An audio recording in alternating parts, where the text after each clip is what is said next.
Welcome to LBM Flash Moments with Phil Fernaro. All right, hello everyone. This is Phil Fernaro, and this is Flash Moments. This is our shorter version of Light Bulb Moments. This is it's all about the energy, of course. It's a shorter idea of what we're doing during the week and things that pop up or interesting stories that happen. And some will inspire, some will give you something to think about, but always there will be a light bulb moment attached to it. So before I get in and talk a little bit about angry energy and when it sort of comes about, I want to tell you a little story. So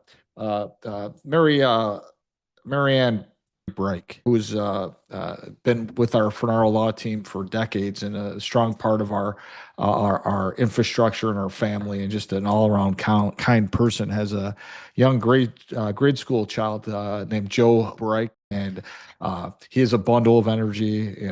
Love hearing stories about him. But this is pretty fun for our Bright community. So this grade school teacher writes things we can't do. And then we had a couple people say, here, backflip on a trampoline, ride a bike, tie my shoes, fish, do a backflip, make a paper airplane. And they go on and on and on. You get the idea.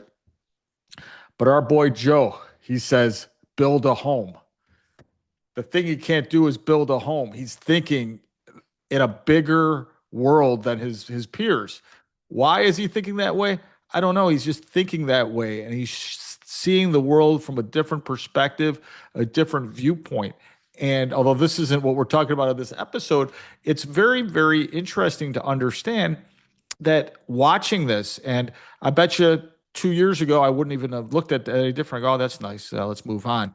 But it shows that this is something he can build on. No pun intended about the house. But if we think that he's thinking bigger, then perhaps maybe some of the things that he's working on aren't in his wheelhouse, because he's thinking about other things that are bigger. And maybe not, but constructing a home, I don't think at his age I was thinking about constructing homes. I was thinking about superstar baseball and playing off the wall and trying to figure out what my next snack was. So I think that was a very inspirational. And again, it's just these things throughout my week. When I pull this stuff, it got me so excited. I immediately wrote it down and said, one of these days I'm gonna bring this up on a podcast. And I'm expecting great things out of Joe. And start reflecting on when kids say something.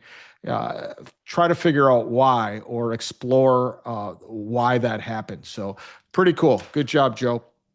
All right, now we're going to talk about the strange dynamic of my work energy. And I'm not going to go through the long story of why here, but I had to absorb tons of work and tons of files over the last 3 weeks. And it was daunting. There were so many things to do. We always keep our clients up to date, and I had to meet those expectations. I raised my energy level to such an extent that I was able to accomplish everything. And it's not a pat on the back for Phil, but I had to use the energy and elevate the energy. And I said, oh my goodness, I can't believe how I just elevated to get all this stuff done. However, there's bad byproducts associated with increasing your energy that quickly and that aggressively to meet expectations. Because clearly what's a problem is that when I get to that level, my anger level also accelerates. And I often talk about, after I stopped litigating, that was the time period in which everything else sort of opened up. I became more happy. I became more productive in terms of understanding myself. I worked on how I can improve myself, how I can improve others. It helped spark the Light Bulb Moments podcast. It helped spark the Bright community. Helped spark all sorts of these ideas. Kept on flowing.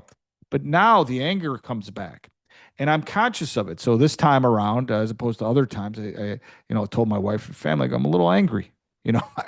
I not at you. I apologize for everything in advance. I'm going to do my best to control it.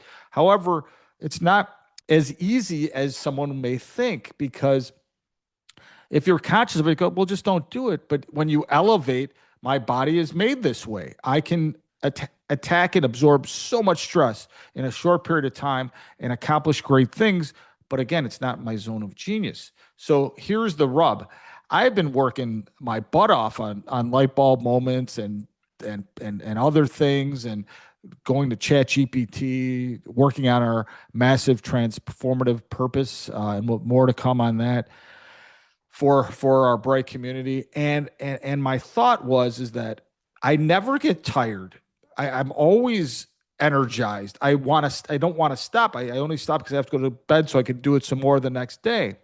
However, when I went through this stress absorption, like huge stress absorption and growth and fixing things that I didn't want to be broken, and motivating the team and working with them, finding out how I can help them, I find that when 8:30 comes, I was crashing.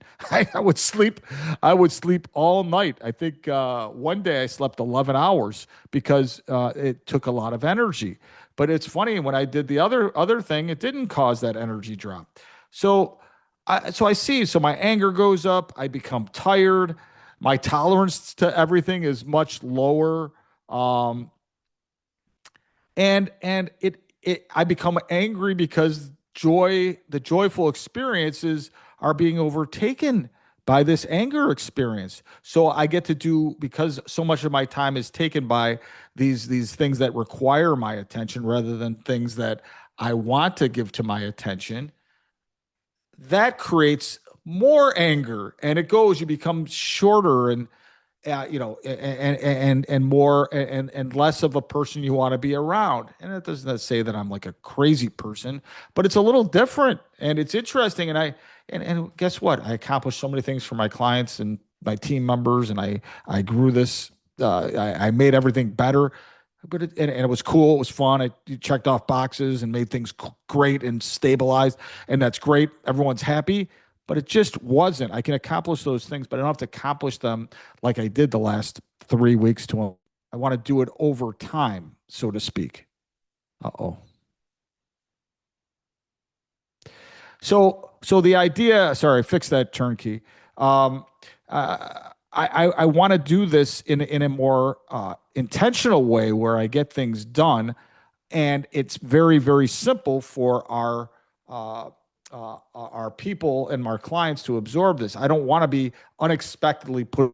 I want to say. So, what did I do about it?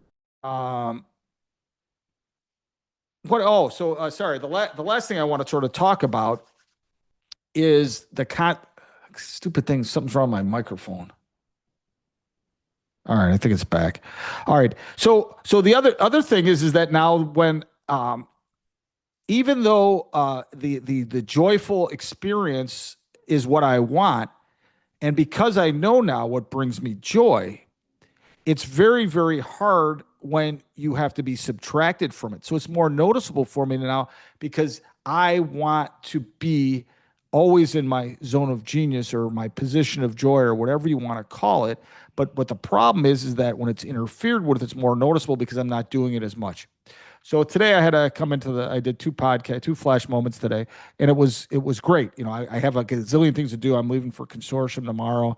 I'm going to be away from the legal work, but I got the legal work done. But I wanted to do this first because I didn't want to subtract myself from that. So then this is much more special for me now because I get to do it and I'm not going to let anything interfere with it. And if the rest of the day I've got to do things that I don't necessarily want to do on my Sunday, I'm gonna do them because I've already got through all the things that I wanted to do for myself uh, for this stage of my career. All right. So, what are the best things to do when you get this? Oh, and finally, I talked to Paul Kane about it. A good friend of mine. He's a general contractor, does a lot of residential homes, building and remodeling. And I was telling him the story how I got angry when I have to, elevate. He goes, "Oh yeah, you accomplish so much." He says as a result of that energy, although you feel a little off after you're done. Plus, you can't elevate as we get older. We can't elevate as much as we used to. But I think he's wrong because he elevates when he has to, and so do I. So just little words of wisdom when you feel this energy, warn other people, look at the positive side of it, try to take, say, hey, we're helping people. So because I'm a little angry, I can't be happy all the time, despite that being my goal. You accomplish way more than you otherwise would have. You inspire other people around you to elevate, and they recognize that you're working at a high level and they want to help you, especially if you have A players on your team. And because stress does drive results. I mean, it's always at that position. The fact that I'm in a situation now where I have to elevate, but then I can also go to my frictionless part of my life with light bulb moments and bright. I feel great. It's all good. It's not ever gonna cause me to get to the point where I'm never doing things that I love. And again, this is no reflection on our legal work or the things that we're doing for our team, doing for our people. It's just that when I'm forced into it, it's very very difficult to absorb. But now it's over. Now I got to that point. We're stabilized, and when we get some of our team members back here, unexpectedly gone, then it'll we have accomplished a lot of stuff, and they can hit the ground running. So anyway, interesting. I've had a couple of short ones in a row because I wanted to, sort of mix it up a little bit for you guys. I got plenty more to say about that, but it was good therapy for me to sort of get it out because now I know where I'm going in my brain. And thank you, Bright Community, for giving me the opportunity to talk about it. All right, so tomorrow's Mark Roberge, Stage Two Capital, and writing things or creating something called the Sales Acceleration Formula. This will help us talk about growing companies, the stage two part of the companies, helping founders. Um, we'll talk a little bit about the current fundraising environment. Always love when people talk about listening to data and trying to figure out what is telling you. For so many years, we have had data that's just been out there, but now we've learning through artificial intelligence and otherwise how it's speaking to us and what it's trying to say because data has a meaning. We're going to talk about how to scale and how the process through technology scaling is happening quicker. And secretly, my favorite thing is the inappropriate cut and paste. But you'll have to wait till tomorrow to listen to Mark explain what that is. So we'll see everyone tomorrow for another positive day of illuminating thoughts and light bulb moments. Stay bright, everyone.